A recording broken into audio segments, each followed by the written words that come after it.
Hello students, I am back with module 7 from our chapter Not-for-Profit Organization. Students, as we have discussed all the topics with the numericals in our earlier videos, in this video I shall be taking a full-fledged question from this chapter. So students, it's a time to check your performance and to utilize all the points which we have discussed earlier in our videos. So let us read this question. See, I am reading the question first. Following is the receipt and payment account of Women's Welfare Club for the year ended 31st December 2017. तो हमारा financial year 31st December 2017 को ख़त्म हुआ है. कुछ receipts हमारे दे रखे हैं. इनको अभी हम जब फॉर्मेट में बनाएंगे तो हम एक एक करके साथ साथ डिस्कस करते रहेंगे, लिखते रहेंगे. पेमेंट्स आपकी दे रखी हैं. साथ में बच्चों क्वेश्चन में एडिशनल इंफॉर्मेशन भी है जिसमें आपके आउटस्टैंडिंग सैलरीज, इंश्योरेंस और ये सारी चीज़ें हैं. ओपनिंग बैलेंसेज हैं इन सब आइटम्स के और साथ में क्लोजिंग आइटम्स भी हैं. तो सबसे पहले जब हम क्वेश्चन शुरू करेंगे तो हमें ओपनिंग बैलेंस शीट चाहिए, बिकॉज ओपनिंग बैलेंस शीट से हमारा कैपिटल फंड हमें मिल जाएगा, ओपनिंग कैपिटल फंड, जिसकी हेल्प से हम क्लोजिंग बैलेंस शीट को प्रिपेयर करेंगे. तो इसीलिए हम ओपनिंग बैलेंस शीट की शुरुआत करते हैं. So let us start the opening balance sheet.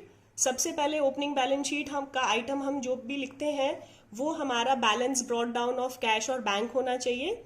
यहाँ पे कैश और बैंक कुछ नहीं लिखा हुआ है, केवल बैलेंस ब्रॉट डाउन लिखा हुआ है. तो हम इसको कैश एंड बैंक का दोनों का ही बैलेंस मान के भी लिख सकते हैं या हम एक भी लिख सकते हैं. ये मैंने आप लोगों के लिए फॉर्मेट ऑलरेडी पहले बना ही लिया था. तो इसमें हम सबसे पहले लिखते हैं यहाँ पे कैश इन हैंड या कैश एट बैंक, आप कुछ भी लिख सकते हैं. तो हमारा ओपनिंग आ गया 7,250. बाकी और आइटम हमें यहाँ से कुछ लेने की ज़्यादा ज़रूरत नहीं है रिसिप्ट्स एंड पेमेंट से. बट स्टूडेंट्स, एक चीज़ हम आपको बताना चाहेंगे, जैसे यहाँ पे इंटरेस्ट ऑन इन्वेस्टमेंट्स दे रखे हैं 7,000 के at the rate of 10% for full year.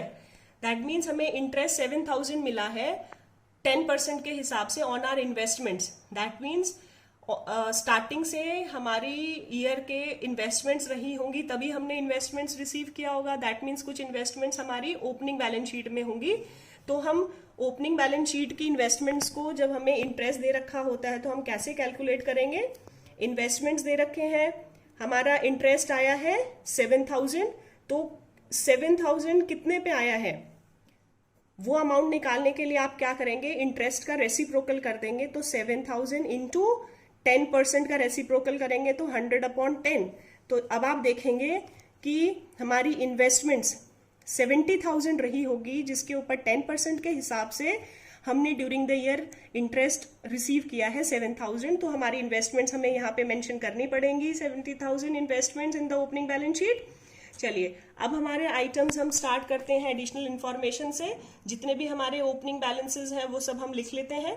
तो एक एक करके आप आउटस्टैंडिंग सैलरी हमारी लाइबिलिटी होती है, तो हम लाइबिलिटी साइड में लिखेंगे 1,200. उसके बाद इंश्योरेंस प्रीपेड है, इंश्योरेंस प्रीपेड हमारा एसेट होता है, तो इसीलिए हम उसको एसेट साइड में लिख देंगे. 700 है हमारा ओपनिंग. देन उसके बाद सब्सक्रिप्शन आउटस्टैंडिंग है, ये भी हमारा एसेट होता है, तो सब्सक्रिप्शन आउटस्टैंडिंग 3,750 हो गया. सब्सक्रिप्शन रिसीव्ड इन एडवांस हमारा लाइबिलिटी होती है, तो 1,750 हम लिख देंगे. Electricity charges outstanding opening balance कुछ भी नहीं है, केवल क्लोजिंग बैलेंस है, तो इसीलिए हम यहाँ पे ये नहीं लिखेंगे ओपनिंग में. स्टॉक ऑफ स्टेशनरी हमारा एसेट्स हो जाएगा, इक्विपमेंट्स हमारा एसेट्स हो जाएगा और बिल्डिंग हमारे एसेट्स हो जाएंगे. तो हम इनको लिख लेते हैं एक करके. स्टॉक ऑफ स्टेशनरी हमारा है 2,250. इक्विपमेंट्स, आपको ओपनिंग बैलेंस शीट बनाने के लिए जो opening beginning of the year के बैलेंसेस दे रखे हैं उन्हीं से आपको प्रिपेयर करनी है. कुछ इनडायरेक्टली भी हमें निकालना पड़ सकता है, जैसे कि अभी हमने इन्वेस्टमेंट्स की निकाली है या एसेट्स की निकालनी पड़ सकती है. तो स्टूडेंट्स, ये हमारे ऑलमोस्ट सारे आइटम्स हो गए हैं जो हमारी ओपनिंग बैलेंस शीट में आने चाहिए थे. अब हम इनका टोटल करेंगे. तो जब हम इनका टोटल करेंगे तो हम देखेंगे कि इन सब का टोटल हमारा आ रहा है 2,29,550 और बैलेंस शीट का लायबिलिटी साइड का भी टोटल हमारा इतना ही आना चाहिए 2,29,550। बट जब हम इन दोनों को माइनस करेंगे तो हमारा कुछ बैलेंसिंग फिगर यहाँ पे बचेगा और that balancing figure will be known as opening capital fund. तो हम इसको ओपनिंग कैपिटल फंड लिख देंगे। तो 2,22,550 से 2,29,550 तो इसको जब हम माइनस करेंगे तो हमारे पास सब कैपिटल फंड बचा है 2,26,600। तो ये आपकी ओपनिंग बैलेंस शीट तैयार हो गई है। ओपनिंग कैपिटल फंड को हम क्लोजिंग कैपिटल में बैलेंस शीट में लिखेंगे। तो इसको जब हम क्लोजिंग बैलेंस शीट बनाएंगे तब यूज करेंगे। चलिए अब स्टार्ट करते हैं इनकम एंड एक्सपेंडिचर अकाउंट बनाना। तो हम सबसे पहले रिसिप्ट साइड से स्टार्ट कर लेते हैं। तो इसमें हमारा सबसे फर्स्ट आइटम है सब्सक्रिप्शन। सब्सक्रिप्शन हमारा इनकम साइड में लिखेंगे। सब्सक्रिप्शन जितना भी रिसिप्ट्स एंड पेमेंट में दे रखा है वो लिख देंगे 81,750। देन इसके अंदर हमें एडिशनल इन्फॉर्मेशन में एडजस्टमेंट्स दे रखी हैं, लेस और ऐड वाली सारी दे रखी हैं। तो वो हम एक बार देख लेते हैं। Subscription outstanding at the beginning दे रखा है, दैट मीन्स ये लेस ईयर करंट ईयर का नहीं है, प्रीवियस ईयर का है। तो आउटस्टैंडिंग एट द बिगनिंग हमारा लेस हो जाता है।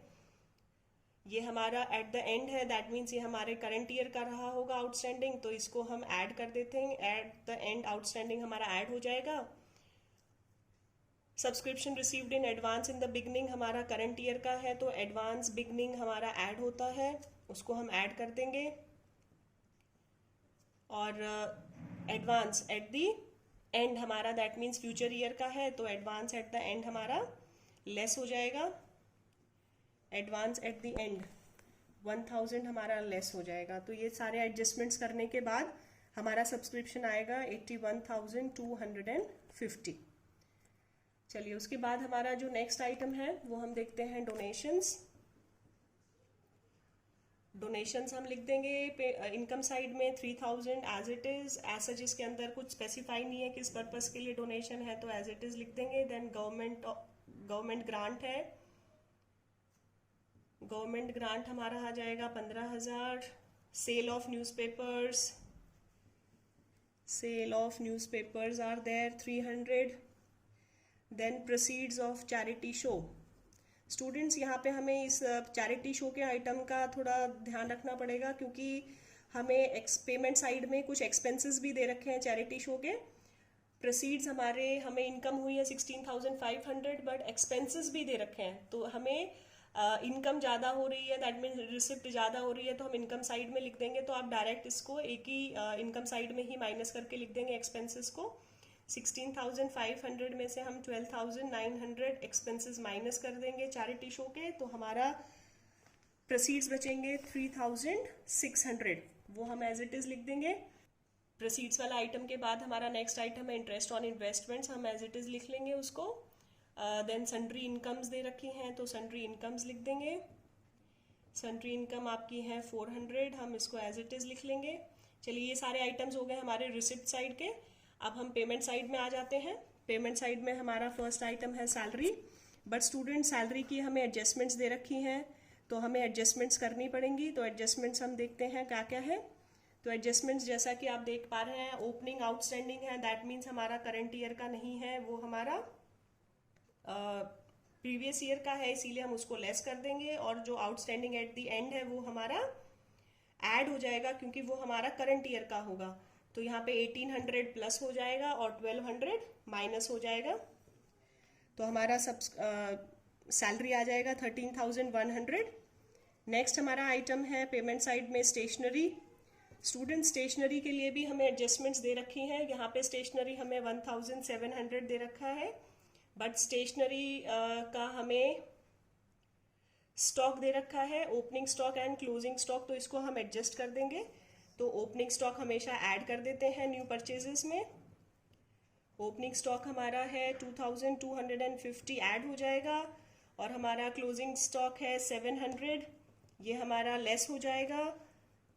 इनको एडजस्ट करने के बाद जो हमारा स्टेशनरी का आइटम बचेगा वो हो जाएगा 3,250। स्टूडेंट्स नेक्स्ट आइटम है हमारा इलेक्ट्रिसिटी।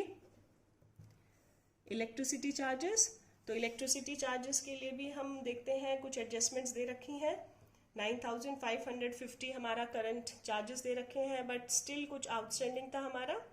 जैसे हम यहाँ पे ओपनिंग कोई आउटस्टैंडिंग लिए लेकिन क्लोजिंग है, दैट मीन्स क्लोजिंग आउटस्टैंडिंग है तो करंट ईयर का रहा होगा, इसीलिए हम इनको प्लस कर देंगे। तो ऐड कर देंगे आउटस्टैंडिंग एट द एंड 1250, तो हमारा टोटल हो जाएगा 10,800। नेक्स्ट आइटम स्टूडेंट्स हमारा जो है इसमें वो इंश्योरेंस है। इंश्योरेंस में भी हमारा एडजस्टमेंट्स दे रखा है, तो 7,500 हम एज इट इज लिखेंगे, लेकिन एडजस्टमेंट दे रखा है तो एडजस्टमेंट देख लेते हैं क्या है। प्रीपेड की हमारी इंश्योरेंस दे रखे हैं ओपनिंग एंड क्लोजिंग। तो प्रीपेड जो भी हमारा बिगनिंग है दैट मीन्स वो करंट ईयर्स के लिए हमने पहले ही रिसीव कर लिया था, तो जो हमारा प्रीपेड एट द बिगनिंग है वो हमारा ऐड हो जाएगा। तो प्रीपेड बिगनिंग हमारा ऐड हो जाएगा और लेस हो जाएगा प्रीपेड एंड। प्रीपेड बिगनिंग हमारा 700 है और 300 हमारा लेस हो जाएगा, तो हमारा आ जाएगा 7,900। चलिए उसके बाद नेक्स्ट हमारा आइटम है इक्विपमेंट्स। बेटा इक्विपमेंट्स हमारे एसेट्स होते हैं, तो इसके ऊपर हमें इसकी एडजस्टमेंट हमें देखनी पड़ेगी, क्योंकि हमें ओपनिंग और क्लोजिंग बैलेंसेस दे रखे हैं इक्विपमेंट्स के। तो हम क्या करेंगे, वो हमने न्यू परचेज किया है तो इसको मैं आपको वर्किंग नोट से दिखा देती हूँ। तो हमारा ओपनिंग बैलेंस दे रखा है इक्विपमेंट्स का। इक्विपमेंट्स का ओपनिंग बैलेंस आपको दे रखा है 25,600। इसमें हम ऐड कर देंगे न्यू परचेजेस। न्यू परचेजेस हमें क्वेश्चन में दे रखी है 30,000, तो हमारा टोटल हो गया 55,600। अब इसमें से हम लेस कर देंगे क्लोजिंग बैलेंस। तो क्लोजिंग बैलेंस हमें क्वेश्चन में दे रखा है 50,200, इसको माइनस कर दिया तो अब हमारे पास बैलेंस बचा 5,400। दैट मीन्स ये 5,400 हमारा क्या हो गया, डेप्रिसिएशन हो गया इक्विपमेंट्स के। तो इसको हमें अपने एक्सपेंडिचर साइड में लिखना है, तो अब हम इसको लिखेंगे डेप्रिसिएशन ऑन इक्विपमेंट्स 5,400। चलिए उसके बाद जो हमारा नेक्स्ट आइटम है इक्विपमेंट्स हो गया हमारा डेप्रिसिएशन। पेटी एक्सपेंसेस, पेटी एक्सपेंसेस लिख देंगे हम 500। एक्सपेंसेस ऑन चैरिटी शो हम ऑलरेडी कर चुके हैं उसको एडजस्ट। देन हमारा न्यूज़पेपर है 1,000। लेक्चर फी दे रखा है। ये सारे आइटम्स एज इट इज हमें लिख देंगे, क्योंकि इनका कोई भी एडजस्टमेंट हमें नहीं दे रखा है। तो 16,500। देन ऑनरेरियम हम पे कर रहे हैं सेक्रेटरी को, तो वो हम लिख देंगे 12,000 एज इट इज। स्टूडेंट्स यहाँ पे एक और हमें वर्किंग नोट करना पड़ेगा, वो डेप्रिसिएशन ऑन बिल्डिंग के लिए, क्योंकि हमें बिल्डिंग का ओपनिंग और क्लोजिंग दे रखा है, तो उससे हम डेप्रिसिएशन की वैल्यू निकाल लेंगे। तो एक बार मैं आपको एडिशनल इन्फॉर्मेशन दिखाती हूँ। बिल्डिंग में हमारा ओपनिंग 1,20,000 दिया हुआ है और क्लोजिंग 1,14,000 दिया हुआ है, और रिसिप्ट्स एंड पेमेंट में कोई भी आइटम हमारा बिल्डिंग के रिगार्ड में नहीं है। दैट मीन्स जो हमारा ओपनिंग बैलेंस है ये हमारा ओपनिंग बैलेंस बिल्डिंग का है, बट हमारा क्लोजिंग बैलेंस 1,14,000 है। दैट मीन्स रिड्यूस हो गई हमारी वैल्यू 6,000 से। तो ये 6,000 से जो बिल्डिंग रिड्यूस हुई है इसको हम क्या ट्रीट करेंगे, डेप्रिसिएशन। और इस डेप्रिसिएशन को हम अपने एक्सपेंडिचर साइड में लिखेंगे, डेप्रिसिएशन ऑन बिल्डिंग 6,000। तो स्टूडेंट्स ये हमारा इनकम एंड एक्सपेंडिचर अकाउंट के सारे आइटम्स हमने लिख लिए हैं। अब हम इसका बैलेंस करते हैं। जब हम डेबिट साइड इनकम साइड का टोटल करेंगे तो हमारा टोटल आएगा 1,10,550। तो यहाँ पर भी हमारा टोटल 1,10,550 आना चाहिए। अब स्टूडेंट्स यहाँ पे बैलेंसिंग फिगर बचेगी। इस बैलेंसिंग फिगर को हम बोलेंगे सरप्लस। जैसा कि मैंने आपको पहले वाले वीडियोस में भी बताया था, इनकम की excess of income over expenditure is known as surplus. इसको हम अपने क्लोजिंग बैलेंस शीट में ऐड करेंगे कैपिटल फंड में। तो ये हमारा आ रहा है 34,100। दैट मीन्स इसको हमें अपनी क्लोजिंग बैलेंस शीट में कैपिटल फंड में ऐड करना है। चलिए अब क्लोजिंग बैलेंस शीट बना लेते हैं। क्लोजिंग बैलेंस शीट के आइटम्स के लिए सबसे पहले हम एडिशनल इंफॉर्मेशन वाले आइटम्स लिख लेते हैं। आउटस्टैंडिंग सैलरीज आपके क्लोजिंग बैलेंसेस दे रखे हैं 1800। तो सारे जितने भी क्लोजिंग बैलेंसेस हैं उनको हम एज इट इज लिखते हैं। स्टार्ट करते हैं। आउटस्टैंडिंग सैलरी हमारी लाइबिलिटी है, तो आउटस्टैंडिंग सैलरीज हमारा लाइबिलिटी साइड में आ जाएगा 1800। Then subscription received in advance भी हमारी लाइबिलिटी होती है, वो भी हमारा लाइबिलिटी साइड में आ जाएगा। इलेक्ट्रिसिटी चार्जेस जो भी हमारे आउटस्टैंडिंग है वो भी हमारी लाइबिलिटी है, दैट मीन्स वो भी हमारा एंड का फिगर दे रखी है वो हम यहाँ लिख देंगे। साथ में स्टूडेंट्स यहाँ पे कैपिटल फंड लिखेंगे। तो कैपिटल फंड हम लोगों ने ओपनिंग बैलेंस शीट में निकाला ही था 2,26,600। अब इसमें हम ऐड कर देंगे, we will add the surplus. Surplus हमारे क्वेश्चन में आया है 34,100। तो जब हम इसको टोटल करेंगे तो हमारा आ गया 2,60,700। चलिए ये हमारी लाइबिलिटी साइड हो गई। अब हम एसेट साइड लिखते हैं। एसेट साइड में स्टूडेंट्स हमें इक्विपमेंट्स दे रखे हैं। इक्विपमेंट्स का क्लोजिंग बैलेंस हमें दे ही रखा था क्वेश्चन में 50,200 एज इट इज लिख देंगे। बिल्डिंग का भी हमें क्लोजिंग बैलेंस दे ही रखा है 1,14,000, उसको हम एज इट इज लिख देंगे। हमने इनका वर्किंग नोट कर ही लिया है, हालांकि हम यहाँ पर भी इनको डिस्क्लोज कर सकते हैं, डेप्रिसिएशन माइनस करके हम यहाँ पे शो करना चाहिए हमको। तो हम ये वाला वर्किंग नोट को हम यहाँ पर दिखाना चाहिए, तो वो हम इनको यहाँ पर भी दिखा सकते हैं। बिल्डिंग के बाद आपका आ जाएगा इंश्योरेंस प्रीपेड। इंश्योरेंस प्रीपेड आपका 300 आ गया। सब्सक्रिप्शन आउटस्टैंडिंग दे रखा है आपको क्वेश्चन में 2,500 एट द एंड। और साथ में हमारा स्टॉक ऑफ स्टेशनरी दे रखा है, क्लोजिंग स्टॉक ऑफ स्टेशनरी 700। साथ में हमारा cash at bank, cash at bank हमारा जो क्लोजिंग बैलेंस होता है पेमेंट साइड में, बैलेंस सीडी, वो हमारा कैश एट बैंक है 27,050। और साथ में स्टूडेंट्स जो इन्वेस्टमेंट्स हमने निकाली थी ओपनिंग बैलेंस शीट में, तो वही हमारी इन्वेस्टमेंट्स अभी भी हैं क्योंकि हमने उनको सेल ऑफ नहीं किया है। तो 70,000 की हमारी इन्वेस्टमेंट्स भी हो गई। इसमें मैं आपको ये यहाँ पे ब्रैकेट में लिख के भी दिखा देती हूँ। Opening balance 25,600 plus purchases 30,000 less depreciation 5,400, और फिर हमारी ये वाली फिगर आ जाएगी। ऐसे ही बिल्डिंग के अंदर हमारा ओपनिंग बैलेंस 1,20,000 है और उसमें से हम क्लोजिंग माइनस कर देंगे 1,14,000, सॉरी डेप्रिसिएशन माइनस करेंगे 6,000, तो फिर हमारा आ जाएगा 1,14,000। 1,14,000। तो हमारे ये सारे आइटम्स हो गए। अब इसका हम टोटल करते हैं बैलेंस शीट का। तो बैलेंस शीट का जब आप टोटल करेंगे तो एसेट साइड का टोटल आ रहा है 264,750। तो इतना ही हमारा यहाँ पर भी आना चाहिए 2,64,750। तो स्टूडेंट्स ऐसे करके हमने सारे पॉइंट्स को अच्छे से डिस्कस कर लिया है। इसी टाइप के क्वेश्चंस आते हैं, आप ऐसे ही क्वेश्चंस और प्रैक्टिस करिए। सिंपल क्वेश्चंस हैं, आप ज़्यादा से ज़्यादा प्रैक्टिस करेंगे तो आपकी होल्ड क्वेश्चंस के ऊपर ज़्यादा होगा। Okay students, thank you. Stay home, stay safe.